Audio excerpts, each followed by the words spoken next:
Kumagumba nomhlaba, zindlondlo ezinhle, sanibonani, indlondlo lekhulumayo umntwana ohamba namakhehla. Namhlanje ngizokhuluma ngesithunywa ukuthi yini kakhulukazi isithunywa esingakufuni. Isithunywa asifuni ukungcoliswa futhi asikufuni ukungcola. Ngoba manje mangabe usungcolile kuba ila kuba khona ney'nkinga. Isithunywa nje asikufuni ukungcola. Asifuni ukuthi nje usingcolise. Futhi nje asizwani kakhulukazi siyazibona nje ukuthi yabona manje sengingcolisiwe bese siyaqala-ke manje-ke singabe kusababikho amaphupho, kungabe kusababikho izinto ey'thile lapho ubona khona ukuthi hhayi isithunywa sakho singcolile, singcolisekile. Lapho uma usubona khona angasafiki amaphupho, ubone nje sekukhona iy'nkinga ukuthi hhayi-ke amaphupho awasapheleli kahle, awasafiki ngendlela ade ujwayele ukuthi afika ngayo. Wocabanga nawe ubhekisise ukuthi kuphi la uhambe khona, ubhekisise ukuthi ngabe usingcolise kuphi ngoba asifuni ukungcoliswa. Singafuni ukungcoliswa nje yini kakhulukazi izinto ezenza ukuthi isithunywa singcole, ukuze siwazi lokhu ukuthi ngempela sizama ukugwema, sizame lezi zinto lezi ezingcolisa isithunywa ukuthi singasondeli kuzo. Ungamane ukuthola izinto uy'thole ngephutha. Okokuqala nje engingakhuluma ngakho, ngingakhuluma ngomuthi. Isithunywa asiwufuni umuthi. Singawufuni umuthi nje, asifuni nokuthi uzuzame noma ngabe yini ewumuthi. Ngikhuluma ngempande la, ngikhuluma ngemithi egxotshwayo ekuthiwa lo yenza lokhu, lokhu yenza lokhu, mhlampe noma uyogeza ngelinye ilanga uyosihlambulula emanzini, mhlawumpe ufike uhlanjululwe ngomuthi kanti wena bekufuneka uhlanjululwe ngamanzi kuphela. Kwesinye isikhathi umuthi uzowuthola kanjani? Ngegobonga ngithi kuyenzeka.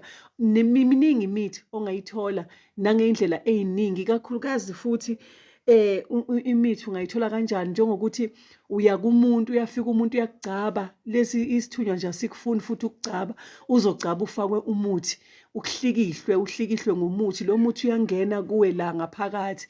Asifuni ukuthi uphathe imithi, asifuni ukuthi ulokhu usebenzise izinto ezizokwazi ukuthi zinezinto njengamakhubalo. Ikhubalo asilifuni.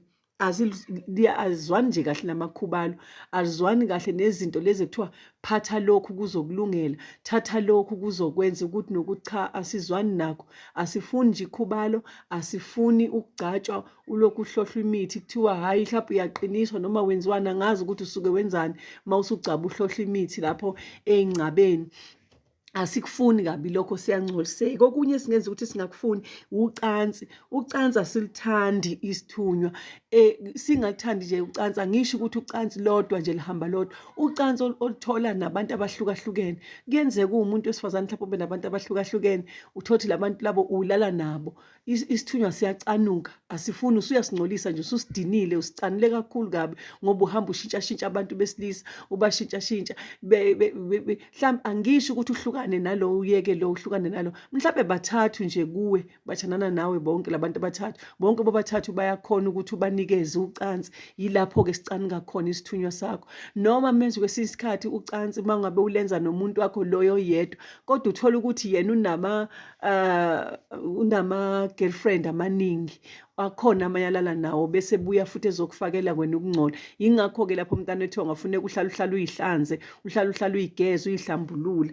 Izinto nje ngisakubalela izinto ezingafunwa yisithunywa igazi leli elikakhulukazi. Uthola ukuthi uhlaba inkukhu, le nkukhu yakho usuyifaka emanzini noma usuyifaka emthini othile, sekuthiwa uyageza noma uyaphalaza.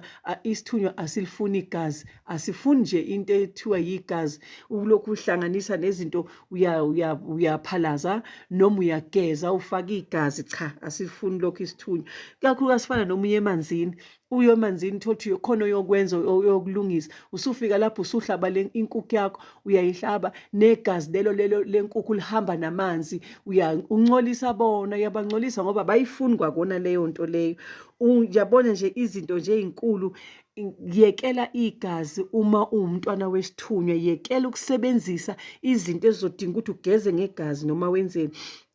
Okunye kuyenzeka-ke kube izinto ongazange uzuyilandele wena iy'chitho ey'fike zize kuyiy'chitho ney'phoso ney'lwane nakho konke lokho kufaka kuwo imimoya emibi. Yiyo yonke leyo nto le yenza ukuthi isithunywa sakho sithi ukuhlehla silinde wena ukuthi uhlambulule zonke lezi zinto lezi esezingenile kuwo, ukhiphe konke ney'lwane.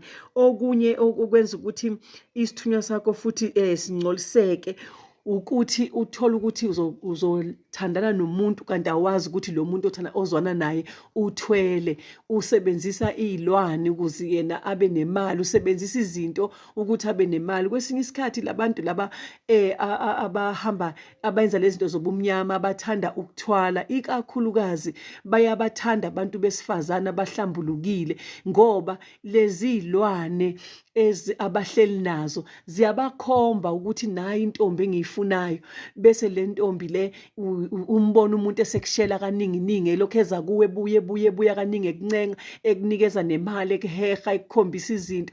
Akanandaba nale mali akunika yona, yena unendaba nento azoyigeyina uma ngabe yena esethole wena walala nawe. Sekuyaba-ke lapho isithunywa sakho sesinjani, sesingcolisekile, amandla akho lapho uyawathatha phela lo muntu uyowanikeza lesa silwane sakho ukuthi masikhule sikwazi futhi ukuphinde simnikeze le mali nako konke lokho esimnika zona umcebo, ngoba mabefuna kanjalo bafuna ukukhulisa amandla alezi zinto lezi. So-ke bantwana bamathongo, izinto esingayiqaphela lokho.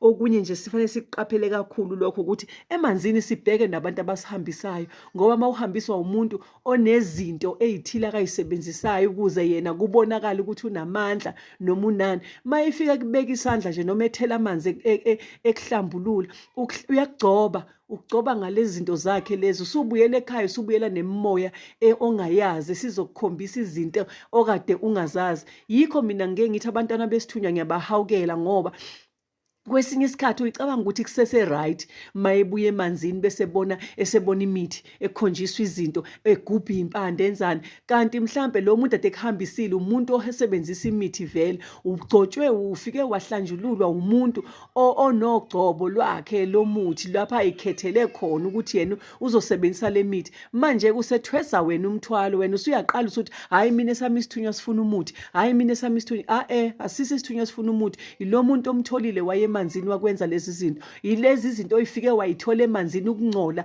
okuba khona okuhlala khona emanzini, ukuze wazi okulindele bona abantu abahlambulukile. Okunye futhi efanele nazi ukuhamba uqhawula noma ngawubani labangani laba esibaqhawulayo, uthotha umuntu nangu uyaqhamuka usezokuqhawula, nangu umuntu usefuna ukukuhaga nje. Uma umntwana nje onamakhosi, uma umntwana nje ombathisiwe amandla, yekela ukuhamba uqhawula abantu, yekela ukuhamba uhaga. Angisho ukuthi phela-ke ngiyakukhethela, kukuwe mntanethongo ukuthi wena usathanda yini ukuthi wenziwe zonke lezi zinto, kodwa yizo lezi zinto lezi ezikwenza ukuthi wena uhlale njalo usenkingeni, uhlale njalo ukuthi ubone sekuhamba kahle bese ubone futhi kuyashintsha. Sekushintshiswa yini? Kushintshiswa yilezi zinto lezi uhamba uyithola endleleni, kufana nokuhamba imicimbi, iy'ndawo ezinabantu abaningi, iy'ndawo mhlampe emathuneni, kuyashoniwa uyongcwaba, wena ma kwenziwa ini, kuyashadwa, kwenziwani, kunomsebenzi, kuphi wena ukhona. Yilezo zinto futhi lezo kuba nabantu abaningi isikhathi uthola ukuthi baningi abantu, baminyene abantu la banezinto zabo zonke ney'gqabo zabo yonke into. Yingakho mntanethongo fanele uhlale uyihlambulula. Yilokho nje engiza nakho namhlanje, ukuthi masithande ukuzihlambulula, masikhuthale njalo. Siyakwazi ukuzihlambulula nangamanzi kuphela, amanzi akwithephu nje uyakwazi ukuwakha ngamabhakede, uyihlambulule khona ekhaya, uyithele ngamanzi njengomntwana wamanzi, ukhulume ukuthi ngiyasihlambulula, ngisusa konke ukungcola makudede ububi. Uyayibona leyo nto leyo, ungalingi ulahlekiswe, ungafuni futhi ukulahleka, ngoba ukuthatha imimoya mase singcolile isithunywa sakho, singcola ngale ndlela ukuthi sekuzosizakala le mimoya emibi engcolile bese ifike igibela kuwe phezulu, isicindezela vele isithunywa sakho, ngoba vele sesicindezelekile, sesicanukile lezi zinto lezi ezikuwe. Sekuqhamuka labo somathuba bemimoya emibi, sebefika bona baya-excela, benza ngaphezulu, benze ngathi bekukhombe la nala, bejabula, bekubonisa ukuthi befuna ukujabulisa, ukubonisa wena ukuthi nansi indlela engcono, kanti bayakudukisa. Lapho-ke isithunywa sakho-ke sesijabhe kakhulu mntanethongo.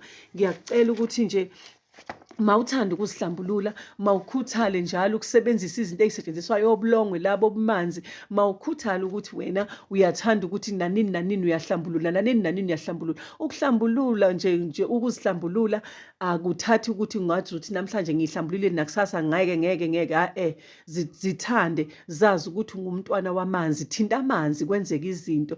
Ngicela ulike, usubscribe to the channel. Ngiyanithanda nonke emakhaya, nisale kahle.